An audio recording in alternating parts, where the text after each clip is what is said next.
Boa noite, prezados estudantes, alunos, na nossa disciplina de currículo, aqui na licenciatura em Matemática EAD.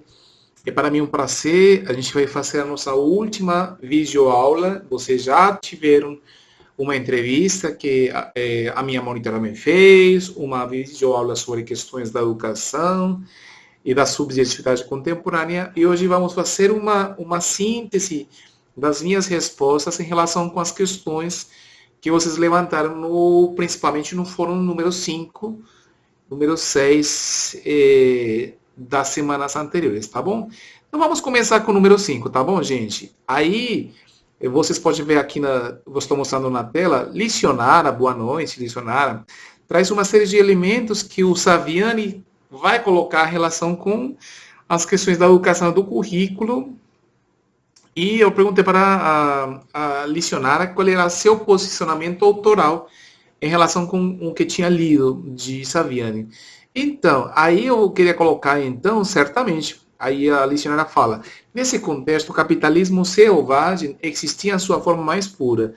A busca pelo lucro, a maior possível justificativa a qualquer visões das corporações e tudo mais, que está relacionado com uma mudança no sistema e com a questão da liberdade.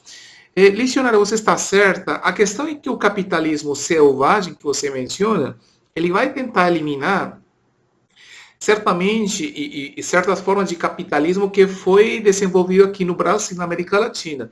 Ele vai tentar eliminar opções de formação de alunos que impliquem pessoas críticas, posicionamentos contraculturais. Daí que a escola termina sendo, e a universidade também, somente um aparelho, um aparato reprodutor das inequidades sociais que a gente está vivendo no país.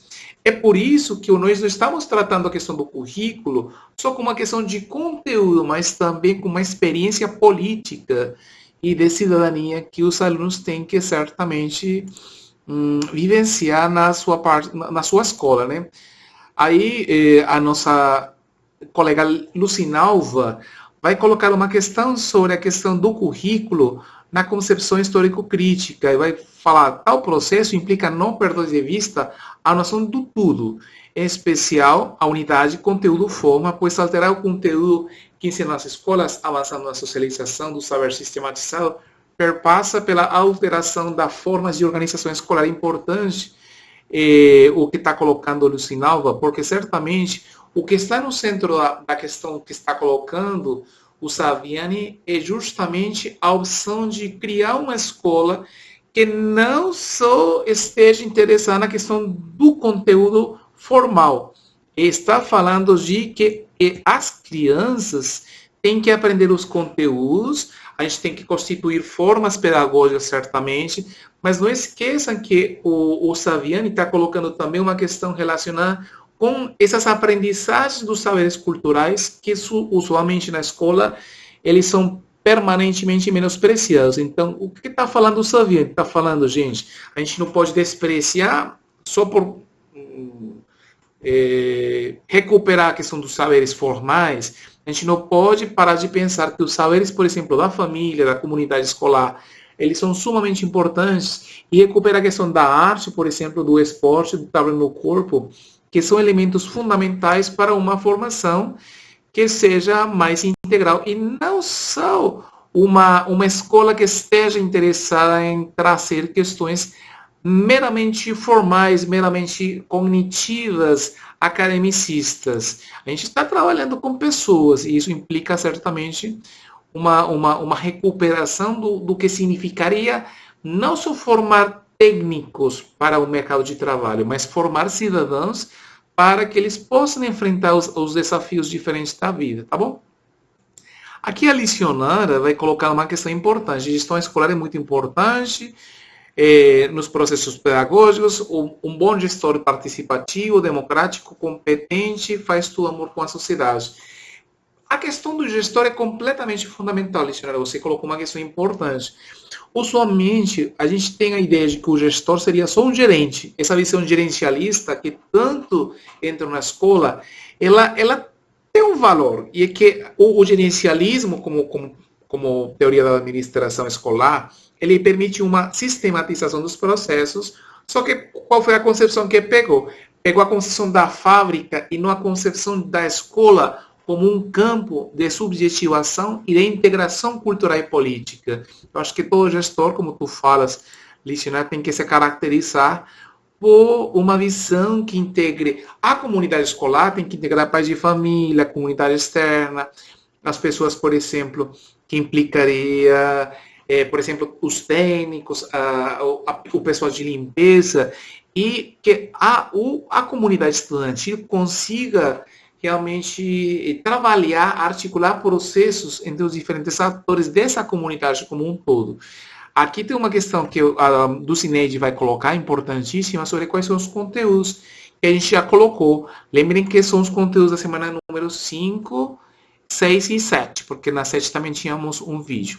Vamos falar com o André sobre a gestão escolar, e certamente o André vai colocar, de acordo com Sônia Simões Colombo, a formação continuada é um dos caminhos para a boa administração das escolas. Isso é bem importante. A formação contínua é um elemento que escolas e universidades têm ido desenvolvendo, que implica que a formação, que o campo da escola, ela continua sendo um espaço de integração escolar, para além, inclusive, dos próprios graus específicos. Inclusive, a escola, ela se constitui como um campo de formação para professores e técnicos, porque a escola, ela vira um centro de formação, ela não é só uma produção em massa dos próprios alunos, ela vira um centro de formação de pessoas, razão pela qual a escola vai passar a ter um papel de permanentemente desenvolvimento das pessoas, não só numa integração escolar, mas também em outros processos. Por exemplo, eu falo para vocês, por que não a escola abrir, por exemplo, cursos de gastronomia, pequenos mini cursos, espaços de conversa para pais de família, em temas relacionados com seus filhos, questões da sexualidade, por exemplo, que agora está acontecendo bastante, situações em relação com a juventude. Isso é importante, a escola virar ela um centro formativo da cultura e da cidade, da cidadania. Lucinalva, mais uma questão, e sempre questões importantes, Lucinalva, vai falar que a gestão educacional se relaciona com a esfera macro, é bem importante isso. Vai colocar processos administrativos, pedagógicos, financeiros, como diz a professora Eloísa Locke, uma das falas, a gestão é a ação que envolve a interação de todos os componentes entre um contexto escolar. Isso é bem importante. A gestão democrática propõe a descentralização de um lado ou do outro da construção da autonomia. Importantíssimo, porque isso implica, pessoal, nós temos que formar os gestores também. O gestor significa o quê? O que significa formar um gestor? Um gestor democrático tem que ser justo, tem que administrar os processos de reconhecimento nas escolas. Boa parte das pessoas, inclusive vocês vão ser professores, adoece muito nas escolas. Os professores estão adoecendo muito. Vocês já se perguntaram por que adoece tanto o professor? Está completamente invalidado no reconhecimento, não ganha um bom salário, mas principalmente ele não se sente parte pertencente da escola. É importante que o gestor consiga fazer essa integração, essas articulações. Lembrem que espaços escolares usualmente têm uma desintegração, uma atomização dos processos e das próprias pessoas. Certamente um gestor vai ter que ser democrático, vai ter que ser conciliador, vai ter que ser uma pessoa que consiga permanentemente abrir espaços de articulação dos próprios processos. O Lecionara vai colocar aqui que cada sistema tem um papel de desempenhar no contexto educacional, como vamos perceber, embora os entes federativos compartilhem responsabilidades, cada um possui atribuições próprias. Isso é bem importante. Nós temos um sistema federal e estadual também, que ele tem que ser orgânico. Muitas vezes acontece que tudo está extremamente centralizado. Para você mexer com, por exemplo, uma cadeira aqui, tem que ir lá na capital. Isso é absurdo, gente. A gente precisa dar poder às pessoas que têm possibilidade de tomar decisões. A descentralização, a organização sistêmica das próprias instituições federais, estaduais, municipais, implica um compromisso em que cada um assume sua responsabilidade em integrações sinérgicas que cada vez são mais sofisticadas e que permitem uma forma sistemática e efetiva gestão